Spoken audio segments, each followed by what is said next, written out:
Grand Duchess Anastasia Mikhailovna of Russia was a daughter of Grand Duke Michael Nicolaievich of Russia and a granddaughter of Tsar Nicholas I of Russia. She was raised in the Caucasus, where she lived between 1862 and 1878 with her family. In 1879 she married Friedrich Franz III of Mecklenburg-Schwerin, who in 1883 became the reigning Grand Duke of Mecklenburg-Schwerin. The couple had 3 children, but her husband was plagued by ill health and they spent most of the year living abroad. The Grand Duchess never became used to her new country, where she was unpopular. After the death of her husband in 1897, her visits to Schwerin were sparse. A strong-willed, independent and unconventional woman, she caused a royal scandal when in 1902 she had a child fathered by her personal secretary. In her widowhood, she lived most of the year in the south of France. During World War I, she decided to settle in neutral Switzerland, living in Lausanne. She died after a stroke a few years later. Early life. Grand Duchess Anastasia Mikhailovna was born at the Peterhof Palace on 28 July 1860, the second of the 7 children of Grand Duke Michael Nicolaievich of Russia and his wife, Grand Duchess Olga Fyodorovna. She was only 2 years old when her father was appointed Viceroy of the Caucasus in December 1862 and the family moved to Georgia. Anastasia Mikhailovna grew up in her father's palace in Tiflis amidst the wild and austere atmosphere of the Caucasus. The family lived in a huge palace and also owned a rural estate near Bohemy, a summer residence, the Mikhailovsko, near St. Petersburg, and a residence on the Black Sea. Known in the family as Stasi, Anastasia Mikhailovna was the only daughter among 7 children. She was the object of devotion not only as her father's favorite, but was spoiled by her 6 brothers. Her father was occupied with his militaristic and governmental activities, while her mother, a strict disciplinarian, showed little affection and raised the children with an iron hand. Anastasia's brothers found in her an outlet for love and tenderness that was so lacking in the parents. She was raised separately from her brothers most of the time, joining them only on Sundays when they were all allowed to take a walk together. She was particularly close to her eldest brother, Nicholas Mikhailovich, with whom she shared artistic interest. She grew up to be very independent, intelligent and strong-willed, with a warm and happy personality. Tall and slim, she had dark hair and green oriental eyes.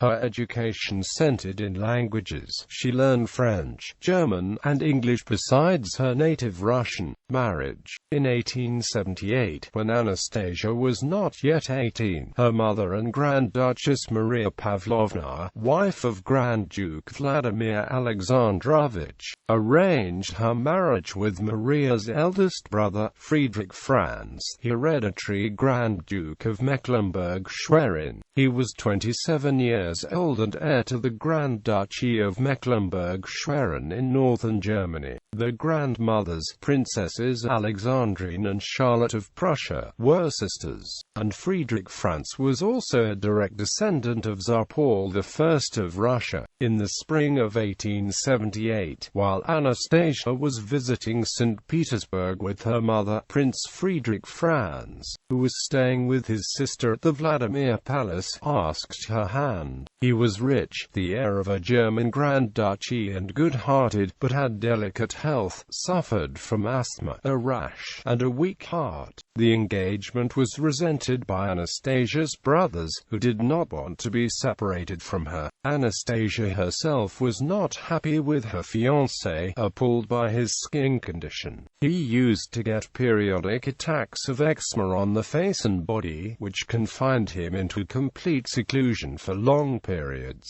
As was often the case with dynastic marriages, she was given no no choice by her parents, who wanted to secure a good position for her. The betrothal was announced on the 4th of May. In the following days, Grand Duchess Maria Pavlovna described Anastasia in a letter to her future father-in-law. She is enchantingly dear in both her character and her appearance. I do not doubt for a moment that she will fill her place and her new position to perfection now, and will be equal to the future. In her movements, her carriage and her speech she will remind you of Queen Ollie, though she has big, clear, expressive eyes that promise much. To the outward appearance, her figure is still very slim and childlike, but when she speaks this impression is wholly dispelled. She is very well educated and carefully raised.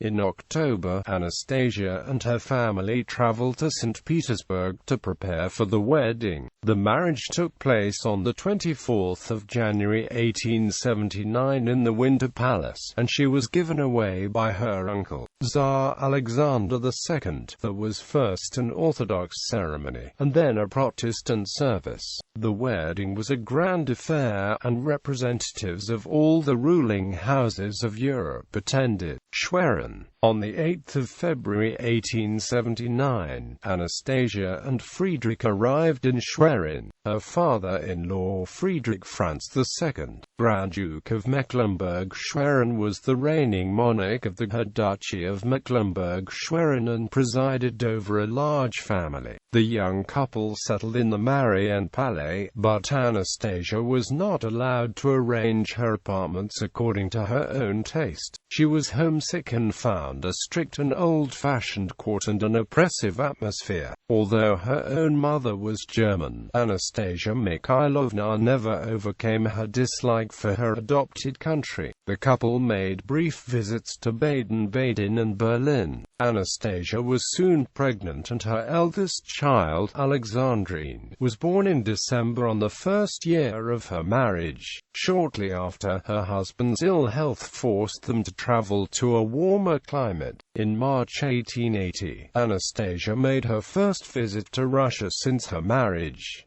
A year later, she returned to St. Petersburg for the funeral of her uncle Alexander II.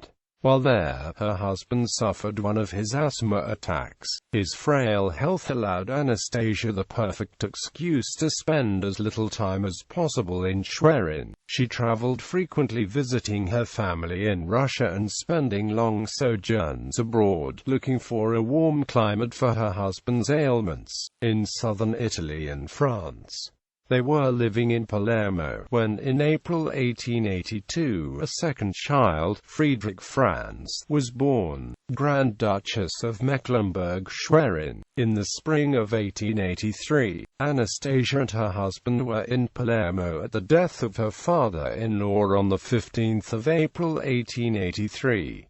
Friedrich Franz was too ill to attend his father's funeral. As soon as he recovered, he and Anastasia returned to Schwerin with the children. Her husband ascended to the throne as Grand Duke Friedrich Franz III of Mecklenburg-Schwerin. At first, Anastasia enjoyed her new position as the wife of the reigning Duke and took residence in sumptuous apartments in Schwerin Castle. However, soon after, she wanted to return to Italy or France. The population of Mecklenburg-Schwerin did not want the sovereign living somewhere else, and Anastasia was heavily criticized. A compromise was reached, and the Grand Duke and his wife would live in Schwerin for 5 months and could stay wherever they wanted for the rest of the year, on the condition that the children were to be born in Schwerin. The youngest daughter, Cecile, was born in Schwerin in 1886. While in the Grand Duchy, Anastasia Mikhailovna spent as little time as possible in Schwerin Castle in the summer, preferring her residence in Gelbensand, a hunting lodge built in 1886 in the style of an English cottage near Rostock and the Baltic Sea. There, the couple lead the simple life they preferred. Friedrich Franz spent most his time hunting, while Anastasia and the children rode or drove out, visited local people, or enjoyed the beach and the surrounding forest. The Grand Duchess regularly celebrated her birthdays at Jelbensand, and her father and brothers often came for the hunting. In the winters the family moved to Cannes, where they celebrated Christmas.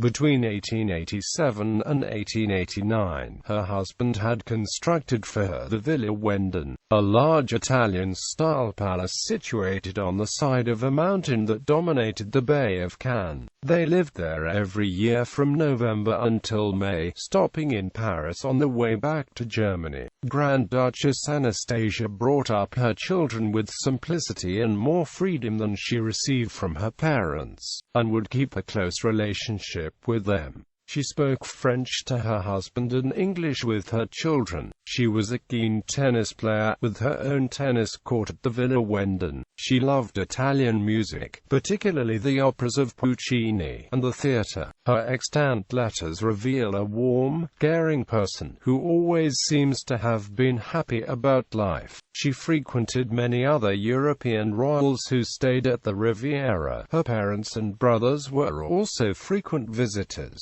Her mother died of a heart attack in 1891, and Anastasia remained very close to her widower father and her brothers, particularly the two eldest, Nicholas and Michael. Anastasia spent lavishly from the Grand Duke's income and her own dowry, for which she was widely criticized, but she loved to shock people who condemned her. She liked society and became a frequent visitor to the gambling tables of Monte Carlo, losing a large sum of money at the casino. But in spite of her extravagances, she never lost her husband's affection.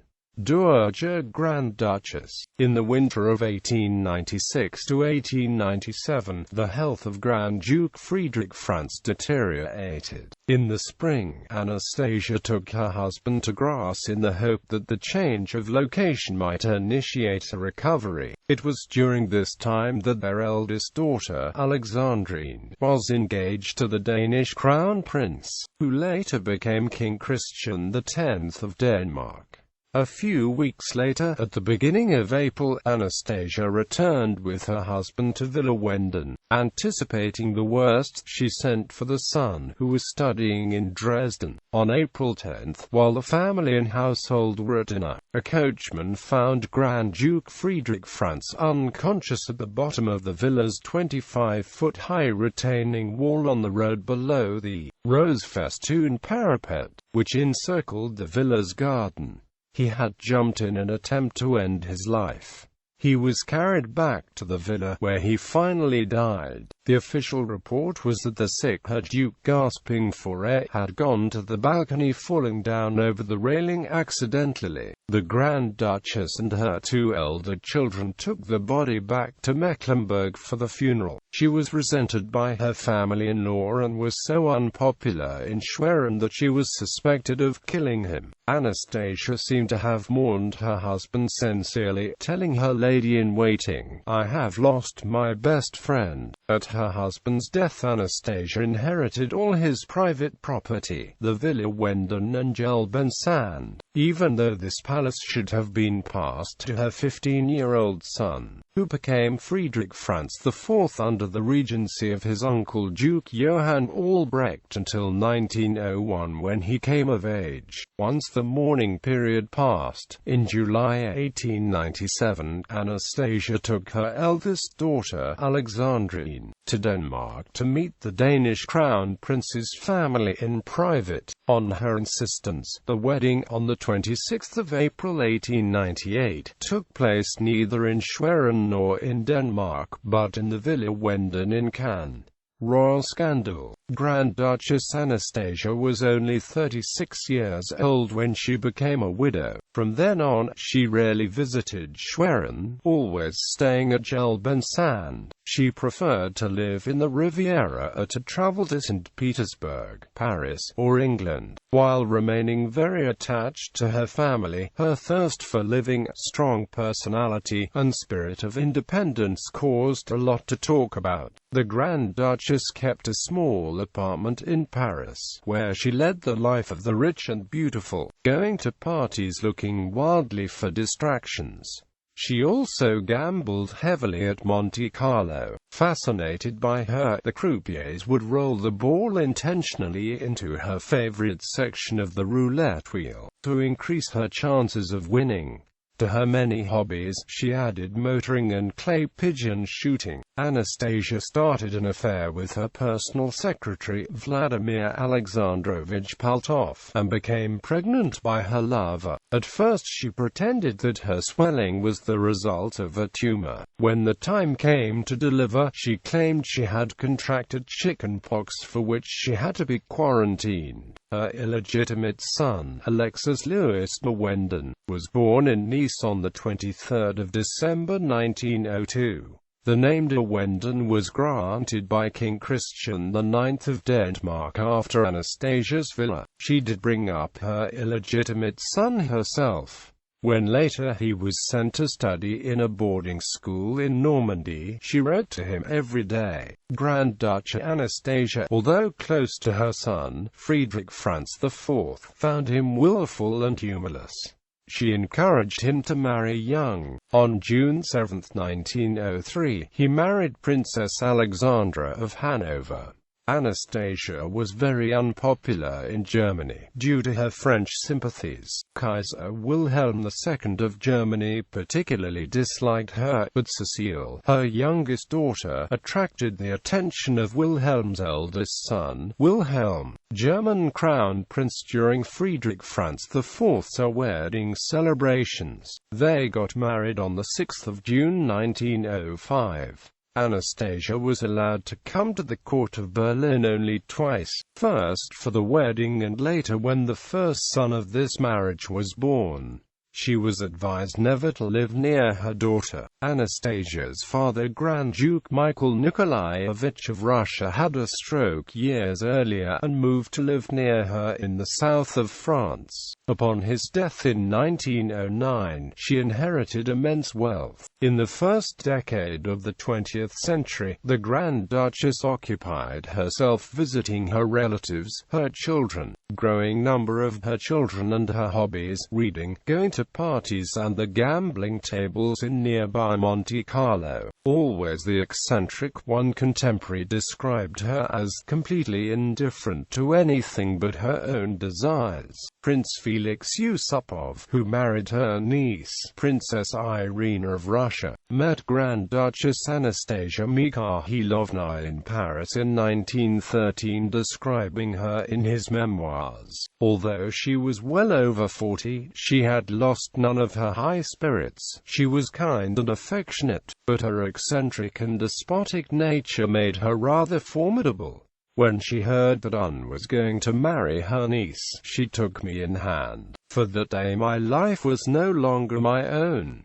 She was an early riser and she used to telephone me at 8 in the morning. Sometimes she came to the Hotel du Rhin, where I was staying, and sat reading the papers in my room while I dressed. If I happened to be out, she sent her servants all over Paris to look for me, and sometimes took part in the search herself. I never had a moment's peace.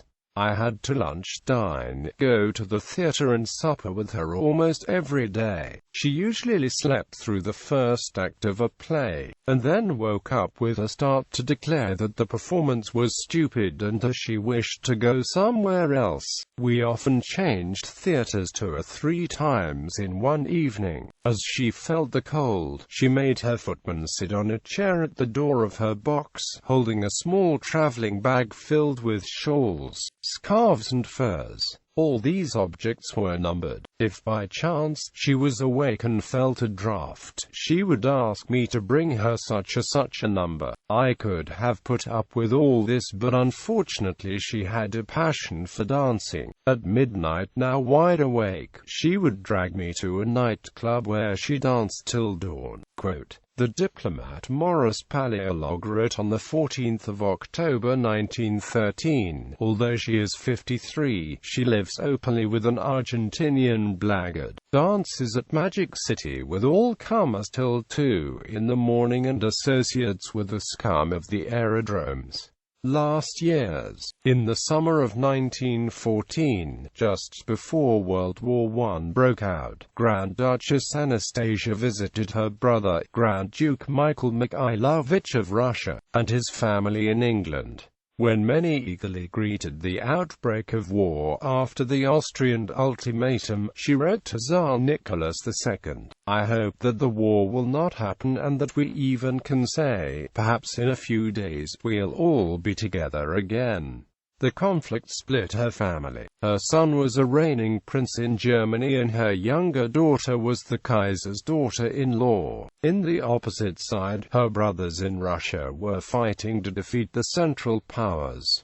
Anastasia sided with her native country. Technically a German princess, the Grand Duchess could neither remain in France, a country at war with Germany, nor could she return to Schwerin, now an enemy of her native Russia. Therefore, she decided to settle in neutral Switzerland. She spent the war years living at the Savoy Hotel in Lausanne, giving her villa in Cannes for use as a hospital for wounded officers of the Russian Expeditionary Force in France. During the war, she managed to obtain use of her daughter Cecile and her son, Friedrich Franz, through her daughter Alexandrine, queen in neutral Denmark. The Bolsheviks killed 3 of her brothers, Grand Dukes Nicholas, George and Serge, during the Russian Revolution. The fall of the German monarchy after the war resulted in the loss of the crown for both her son in Schwerin and her daughter Cecile in Germany. After the end of the war, Grand Duchess Anastasia decided to go back to France. She could not return as a German princess, and with her Russian passport, she sneaked inside the country with the entourage of her cousin, Princess Catherine Yurievskaya, who was a refugee in Lausanne and was heading toward Nice. Once in France, Grand Duchess Anastasia created a charitable foundation to help Russian exiles who had emigrated to France, with Vladimir Paldov as its president. She settled at Villa Fantasia at East near Cannes. She spent her last years taking up her old social life. In the first week of March 1922, shortly after attending a party given by her nephew, Grand Duke Andrei Vladimirovich in Capdeil, Grand Duchess Anastasia felt ill. She suffered a stroke and died on the 11th of March 1922 in Nice. She was 61 years old. The Baroness de Stoical, who had known her well, commented, "Unsurpassed on the last great character of the Romanov dynasty. First, she was always an imperial highness who knew how to carry her rank, but, no least, a woman who loved and who lived." With the death of the Grand Duchess, her children were reunited for the first time since 1914.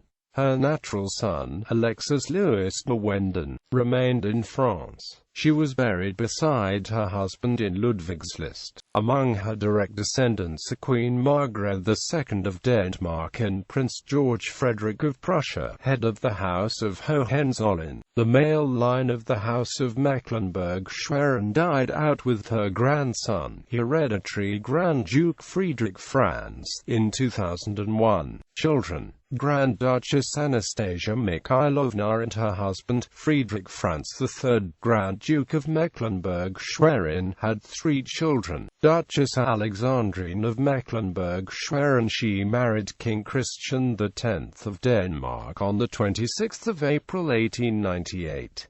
They have 2 sons. Frederick Francis IV, Grand Duke of Mecklenburg. He married Princess Alexandra of Hanover on the 7th of June 1904. They have 5 children. Duchess Cecily of Mecklenburg-Schwerin. She married Wilhelm, German Crown Prince, on the 6th of June 1905. They have had 6 children. Grand Duchess Anastasia Mikhailovna also had an illegitimate son with Vladimir Alexandrovich Paltov. Count Alexis Louis Mawenden. He married Paulette Seux in 1929. They have 2 daughters, Acute Nia Anastasia Germaine Louis Mawenden. She married Alain Brûlé. Anastasia Alexandrine Paul Louis Bewenden. Titles and Styles. The 28th of July 1860 to 24 January 1879. Her Imperial Highness Grand Duchess Anastasia Mikhailovna of Russia. The 24th of January 1879 to 15 April 1883. Her Imperial and Royal Highness the Hereditary Grand Duchess of Mecklenburg-Schwerin. The 15th of April 1883 to 10 April 1897, Her Imperial and Royal Highness the Grand Duchess of Mecklenburg-Schwerin. The 10th of April 1897 to 11 March 1922, Her Imperial and Royal Highness Grand Duchess Anastasia Mikhailovna of Mecklenburg-Schwerin. Ancestry. Bibliography. Alexander, Grand Duke of Russia. Once a Grand Duke. Castle, London, 1932. B.E.E. Acute Che Arturo. The Grand Duchesses. Eurohistory, 2004. ISBN 0-9771961-19. Domine, Marie Agnes. Anastasia Mikhailovna Romanova. Editions Atlantica, 2002. ISBN 2843945461. Cockfield, Jamie H. Whitecrow. Prager, 2002. Mateos Sainz de Medrano. Ricardo, A Child of the Caucasus. Royalty Digest, Volume 3, N1. July 1993. Michael, Prince of Greece. Duels of the Tsars. The Vadome Press, 2006. Yusupov, Felix. Lost Splendor, 1952. Zipvat, Charlotte. The Camera and the Tsars. Sutton Publishing, 2004. ISBN 0-7509-30497. Zipvat, Charlotte. The Other Anastasia, A Woman Who Loved and Who Lived. Royalty Digest Quarterly. N2 2006. ISSN 1653-5219.